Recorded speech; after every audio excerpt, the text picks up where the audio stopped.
বসে কাটাকুটি করতে আমার একদমই ভালো লাগে না। তাই এই ঝামেলা থেকে বাঁচতে কিনে ফেললাম ফোল্ডিং বটি। রাইসার বাবার পিছনে বেশ কিছুদিন ধরে ঘেনর ঘেনর করার পর এই বটি কিনে দিল।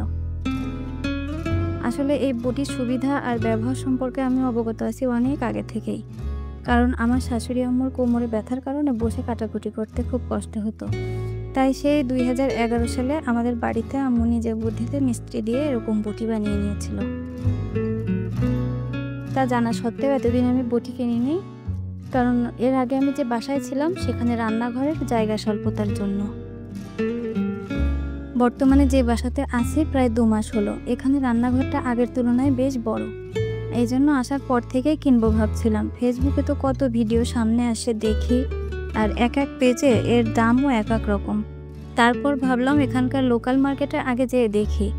তো যাওয়ার পরে আমি যেটা দেখলাম যে প্রাইসটাও বটির অনেক বেশি আর ফিনিশিংয়ের কোনো বালাই নাই। এখানে কয়েকটা দোকানে একই অবস্থা। তারপর ভাবলাম নাও অনলাইন থেকেই নিব। একটা ফোল্ডিং বটির ভিডিও সামনে আসে, দেখে বটিটা আমার পছন্দ হয়। দেখতেও বেশ সুন্দর, লেকার পলিশ করা। তারপর সততা কর্মকার এই পেজে আমি এই বটি অর্ডার করি। হাতে পাওয়ার পর দেখছি আসলেই অনেক সুন্দর, এখন কাজ করতেও অনেক সুবিধা। কাজ শেষে এভাবে নিজেদের সুবিধার্থে ফোল্ড করে রাখা যায়। দেখা গেছে হঠাৎ একটু সালাদ কাটা বা একটা ডিম ভাজি করব, পেঁয়াজ মরিচ কাটার জন্য আয়োজন করে বসতে হয় বটি নিয়ে। এখন অনেক সুবিধা হয়েছে, এভাবে দাঁড়িয়ে ঝটপট কাজ সেরে নেওয়া যাবে।